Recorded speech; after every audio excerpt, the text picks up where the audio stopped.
नमस्कार, मैं हूं दिशा टटारिया और आप देख रहे हैं एफएम न्यूज बुलेटिन की शुरुआत करेंगे बड़ी और अहम खबरों के साथ। एक तरफ देश भर में कोरोना के मामले तेजी से बढ़ रहे हैं, वहीं दूसरी तरफ आगामी 5 राज्यों के विधानसभा चुनाव की वजह से इन राज्यों में राजनीतिक गतिविधियां भी तेज हो रही है। इसी क्रम में उत्तर प्रदेश के चुनावी पारा भी गरमाया हुआ है। यहाँ भी बिना कोरोना से डरे बड़ी बड़ी राजनीतिक रैलियां, जनसभाएं और चुनाव प्रचार हो रहे हैं। बता दें कि प्रदेश सरकार की ओर से 27 दिसंबर को जारी किए गए आदेश में प्रदेश को कोविड प्रभावित राज्य घोषित कर दिया गया है। वहीं यह आदेश 31 मार्च 2022 तक या अगले आदेश जारी किए जाने तक प्रभावी भी रहेगा, लेकिन नेताओं पर इसका कोई असर अभी तक नहीं दिख रहा है। सभी राजनीतिक पार्टियां जमकर रैली करती हुई दिखाई दे रही हैं।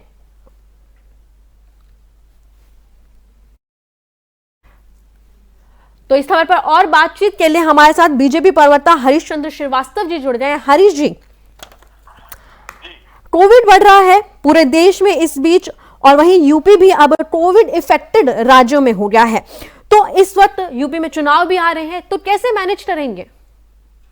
देखिए, सरकार कोविड की इस चुनौती को फेस करने के लिए पूरी तरह से सरकार की तैयारी है और उत्तर प्रदेश वो पहला राज्य है जिसने सबसे ज्यादा वैक्सीनेशन किया है। जो शेष है उनका भी वैक्सीनेशन बहुत तेजी के साथ किया जा रहा है। और जहां तक चुनाव की बात है, चुनाव में जैसा चुनाव आयोग का दिशा निर्देश होगा, सरकार उसको पूरी तरह से पालन करेगी। जी सर, सब कुछ तो ठीक है, लेकिन वेस्ट बंगाल एक बहुत बड़ा एग्जाम्पल है। लास्ट चुनाव वहीं हुए थे, वहां कोविड कैसे फैला था वो स्थिति हम सब ने देखी है। वहीं यूपी भी एक बहुत बड़ा स्टेट है और पॉलिटिकल एक्टिविटीज यूपी में जिस तरीके से देखी जा रही हैं, उन सब चीजों को आप कैसे मैनेज करने वाले हैं? क्या तैयारियां हैं आपकी? देखिए, चुनाव जो है वो संवैधानिक संस्था चुनाव आयोग वो संपन्न कराती है जी। सर्वाधिकार चुनाव आयोग के पास है जी। इसमें उसका जो भी आदेश होगा वो सरकार उसको मान्य होगा सरकार। जी हरीश जी, लेकिन कल से इलेक्शन कमीशन यूपी में बैठ गया और वहीं कुछ ये भी प्लानिंग हो रही है, वहाँ क्या तैयारियां हैं? ये भी कहा जा रहा है, इस बात की संभावना जताई जा रही है कि चुनाव टल सकते हैं। और वहीं ऑपोजिशन ने तो बीजेपी पर ये निशाना भी साधा है कि बीजेपी चुनाव टालना चाहती है। भारतीय जनता पार्टी चुनाव के लिए पूरी तरह से तैयार है। विपक्ष के आरोप थोथे और खोखले हैं जी। मैंने जैसा कि कहा कि 5 साल पूरे होने पर चुनाव आयोग विधानसभा के चुनाव हो या लोकसभा के चुनाव की प्रक्रिया को प्रारंभ करता है जी। और चुनाव आयोग एक स्वतंत्र संवैधानिक संस्था है जी। इस पे निर्णय का काम पूरी तरह से वो अधिकार चुनाव आयोग के अधिकार क्षेत्र में आता है जी। मुझे लगता है कि सभी लोगों को जो चुनाव आयोग का आदेश निर्देश हो, जो दिशा निर्देश हो, उसका परिपालन करना है। हरी जी, चुनाव को लेकर आपकी तैयारियां पूरी तरीके से दिख रही है, लेकिन कोविड को संभालने के लिए आपकी क्या तैयारियां हैं? हमारी पूरी तैयारी है, वो अस्पताल हो, वो डॉक्टर हो, वो ऑक्सीजन हो, वो उसके लिए जो आइसोलेशन बेड हो, आईसीयू बेड हो, वेंटिलेटर हो, बच्चों के लिए जो लेकिन हरी जी, रैलियां तो उसी तरीके से हो रही है ना? रैलियों में तो कोई रुकावट नहीं आई है। कर रहे हैं सभी दल चुनाव में, सभी राजनीतिक दल अपने अपने संदेश जनता तक पहुंचाने के लिए, जनसंवाद के लिए चुनावी सभाएं और रैलियां करते हैं। सभी दल कर रहे हैं, भारतीय जनता पार्टी भी कर रही है जी। लेकिन हरी जी, चुनाव है तो क्या ये रैलियां डिजिटल तरीके से भी तो हो सकती हैं? वो भी एक तरीका है।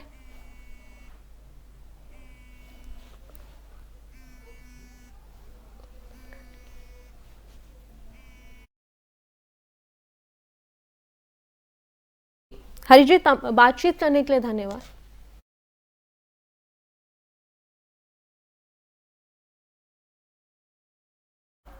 बढ़ते अगली खबर की ओर। मुख्यमंत्री योगी आदित्यनाथ 2 दिवसीय दौरे पर आज गोरखपुर आएंगे। इन 2 दिनों में वो जिले के लोगों को 1805 करोड़ रुपए के विकास कार्यों का तोहफा देंगे। इस दौरान CM water sports complex Gorakhpur नगर निगम के नए सदन भवन, 3 आईटीआई और पॉलिटेक्निक, 1 राजकीय मेडिकल कॉलेज विश्वविद्यालय में छात्रावास, महानगर की दूसरी मल्टी लेवल पार्किंग समेत सैकड़ों विकास परियोजनाओं की सौगात देने वाले हैं। बता दें कि सीएम नगर निगम के नए 5 मंजिल सदन भवन का लोकार्पण करने के साथ करीब 520 करोड़ रुपए के विकास कार्यों का लोकार्पण और शिलान्यास भी करेंगे। इनमें 360.45 करोड़ रुपए की लागत वाली 194 परियोजनाओं का शिलान्यास करने वाले हैं और 149.37 करोड़ रुपए वाली 109 परियोजनाओं का लोकार्पण भी इसमें शामिल है। इसके साथ साथ नगर निगम के नवीन सदन भवन परिसर में आपको बता दें कि महंत अवैधनाथ की प्रतिमा भी स्थापित की जाएगी और मुख्यमंत्री योगी अपने गुरुदेव की प्रतिमा का भी अनावरण करने वाले हैं। साथ ही सीएम योगी जेडीए सभागार में प्राधिकरण की तरफ से महायोजना 2021 की रूपरेखा का प्रस्तुतिकरण दिखाएंगे। बढ़ते अगली खबर की ओर, मुख्यमंत्री योगी आदित्यनाथ ने मंडियों की आय बढ़ाने और किसानों की सहूलियत को ध्यान में रखते हुए राज्य मंडी परिषद को 2 महत्वपूर्ण प्रस्तावों को मंजूरी दी है। मुख्यमंत्री की अध्यक्षता में राज्य मंडी परिषद बोर्ड की बैठक हुई है। इसमें मंडियों की आय बढ़ाने के लिए मंडियों की उपयुक्त भूमि पर पेट्रोलियम कंपनियों, सीएनजी कंपनियों को पेट्रोल पंप, सीएनजी पंप खोलने के प्रस्ताव को मंजूरी दे दी गई है। पहले चरण के 30 मंडियों में पेट्रोल पंप खोले जाएंगे। पेट्रोल कंपनियों की मंडी और उप मंडी परिसर में 16,000 वार्ड मीटर तक भूमि लीज पर दी जाएगी। इसमें भूमि का स्वामित्व भी किया जाएगा और बता दें कि इससे किसानों, व्यापारियों और मंडी से संबंधित अन्य लोगों को भी लाभान्वित होंगे। इसी तरह मंडियों की खाली दुकान अब बाहरी लोगों को भी आवंटित की जा सकेगी।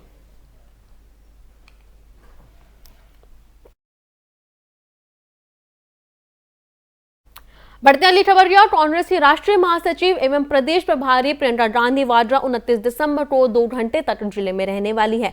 महिला शक्ति संवाद के तहत जिले की महिलाओं से सिरसागंज के गतिरोध इंटर कॉलेज के प्रांगण में संवाद स्थापित करेंगे और उनके कार्यक्रम आने के साथ कांग्रेस जनों के साथ प्रशासन ने तैयारी तेज कर दी है। वहीं कांग्रेस जिला अध्यक्ष संदीप तिवारी ने बताया कि पार्टी के राष्ट्रीय सचिव और बाकी सभी कार्यकर्ता जिले में रहकर महिला संवाद कार्यक्रम की तैयारी कर रहे हैं। इधर प्रियंका गांधी वाड्रा के जिले में आगमन को ध्यान में रखते हुए स्थानीय कांग्रेस जनों के द्वारा व्यापक तैयारी की गई है। पार्टी के राष्ट्रीय एवं प्रांतीय नेताओं ने जिले में डेरा डाल लिया है।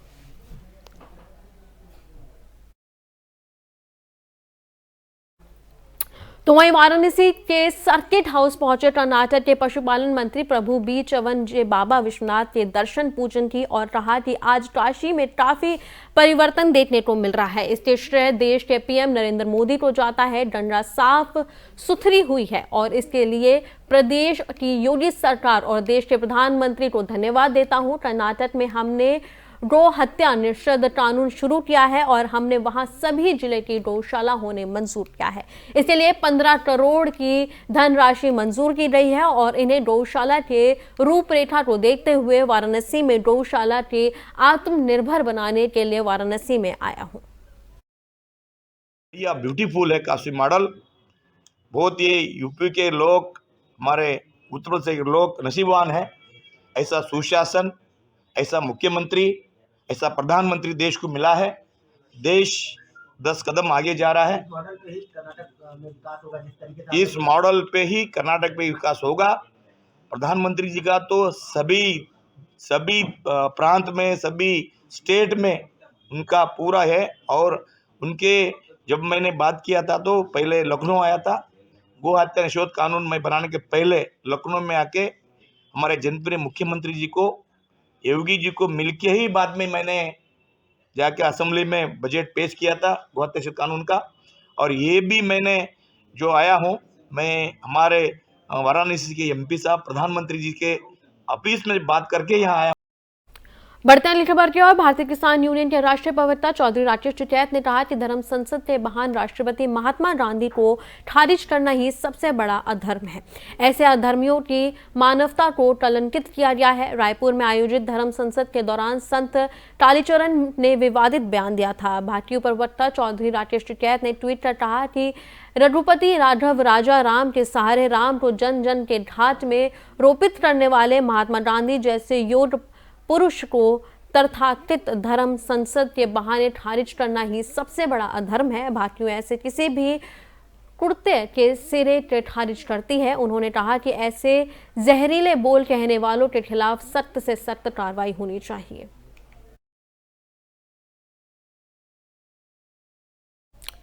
तो वहीं प्रधानमंत्री नरेंद्र मोदी ने कानपुर मेट्रो रेल प्रोजेक्ट के बीते दिन उद्घाटन किया था। पीएम मोदी ने आईटी कानपुर मेट्रो स्टेशन पर मेट्रो ट्रेन में सवार हुए इस सेवा के पहले यात्री बने। तो वहीं आज कानपुर मेट्रो स्टेशन को आम लोगों के लिए भी खोल दिया गया है। मेट्रो में कई लोगों ने आज सफर किया है। पहली मेट्रो नागरिकों के लेकर आईआईटी से मोती झील के लिए रवाना हुई है। इस दौरान लोगों में काफी उत्साह दिखाई दिया और वहीं लोगों में भारत माता की जय और वंदे मातरम के भी नारे लगाए। तो इस बीच कानपुर से एक और बड़ी खबर सामने आई है, जहां डीजीजीआई की टीम ने शहर के एक नामी खंड तेल निर्माता के आवास पर छापेमारी की है। डीजीजीआई की टीम ने जिस खाद्य तेल निर्माता के आवास पर छापा मारा है वो शहर के सबसे महंगे और हाई प्रोफाइल इलाके में से एक सिविल लाइंस में रहता है। रेड मारने गई टीम अब सभी कागजों के कब्जे में लेने के बाद खरीद और बिक्री का मिलन कर रही है। बता दें कि जीएसटी चोरी के मामले में ये छापेमारी की कार्रवाई की गई है। वहीं बीती रात ही लखनऊ जीएसटी की टीम इस बड़े व्यापारी के कागज अपने कब्जे में लिए हैं और वहां से रवाना हो रही है। गौरतलब है कि कानपुर में काले धन के कुबेर जैन का कच्चा चिट्ठी क्या खुला, मानो पूरी यूपी में जमखोरी और टैक्स की चोरी करने वालों की शामत आ गई है। पूरे शहर से लेकर देश के कोने कोने में सिर्फ दौलत मिलने की चर्चा है।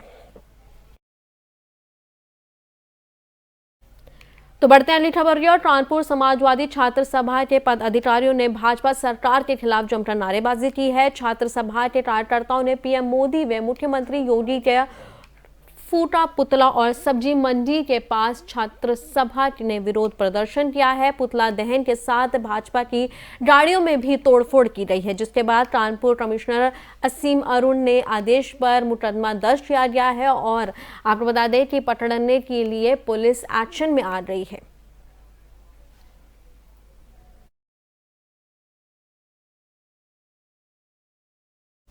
बढ़ते हैं अगली खबर की ओर। चुनाव को लेकर सभी राजनीतिक दल अपना अपना छाप जनता पर छापने लगी है। ऐसे में कई तरह की सियासी गरम चुनाव के क्षेत्र में देखने को मिले हैं। ऐसे में एक मामला रायबरेली से आया है, जहां दबंगों द्वारा क्षेत्र पंचायत सदस्य व उसके परिवार को सड़क पर दौड़ाकर मारा पीटा गया है। दबंग यही नहीं रुके, सड़क पर खड़ी बुलेरो में भी जमकर तोड़फोड़ की। पीड़ित ने चुनावी रंजिश के कारण जानलेवा हमला करने का आरोप लगाया है, जिसके बाद पुलिस मौके पर पहुंची और मामले की जांच में जुट गई है। घटना आपको बता दें कि उछार कोतवाली क्षेत्र के इंद्रनगर चौराहे का बताया जा रहा है। तो बढ़ते हैं अगली खबर की ओर। यूपी के फतेहपुर जिले में बिंदकी कोतवाली क्षेत्र के खजूहा कस्बे के भारतीय स्टेट बैंक शाखा में मंगलवार की देर रात करीब 9 बजे बिजली के साथ शॉर्ट सर्किट से आग लग गई, जिसके चलते हड़कंप मच गया और पड़ोसियों की सूचना पर आपको बता दें कि अग्निशमन गाड़ी पहुंची और आग बुझाने का प्रयास किया। वहीं पुलिस भी मौके पर पहुंची। काफी मशक्कत और प्रयास के बाद आग को बुझाया जा सका। जानकारी के अनुसार बैंक में लगे कंप्यूटर, फर्नीचर और अन्य सामान मिलकर लाखों की संपत्ति जलकर खाक हो गई है। वहीं घटना की जानकारी मिलने पर ब्रांच मैनेजर और अधिकारी कर्मचारी भी मौके पर पहुंचे। देर रात तक मौके पर भीड़ लगी रही और विभागीय अधिकारी आग से पहुंची क्षति की आलोचना कर रहे हैं।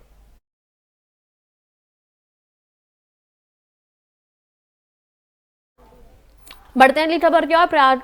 प्रयागराज के फूलपुर सामुदायिक स्वास्थ्य केंद्र में काम करने वाली आशाओं ने सोमवार को अधीक्षक सुनील पांडे के कार्यप्रणाली के खिलाफ नाराजगी जताते हुए अधीक्षक के खिलाफ मोर्चा खोल दिया है। आशा के आरोप है कि कोविड-19 में दिन रात घर घर दस्तक देने तथा CHC PHC में लगातार टीकाकरण के ड्यूटी देने की मंजूरी उनको सबसे आज तक नहीं मिली है। इसी प्रकार काफी दिनों की पोलिया ड्यूटियों के पैसा भी नहीं मिला है। सोमवार को CHC में आशा बहुओं ने अधीक्षक के विरुद्ध हुंकार भरी है, जिसके चलते मजबूरन आंदोलन कर रही अपानी पड़ी। वहीं सीएचसी अधीक्षक ने आशाओं के खिलाफ एफआईआर दर्ज कराने की धमकी दी है, जिसे लेकर आशा बहाने गुस्से में है।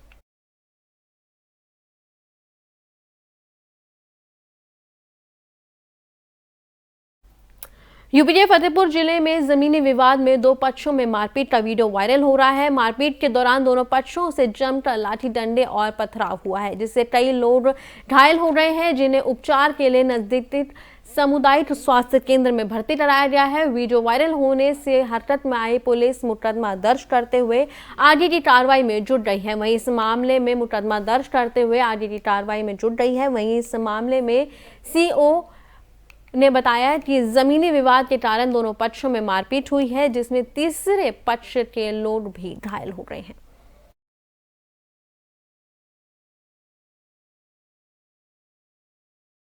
तो मेरे साथ इस बुलेटिन में इतना ही। देश और दुनिया तमाम बड़ी खबरों के लिए देखते रहें FM न्यूज़।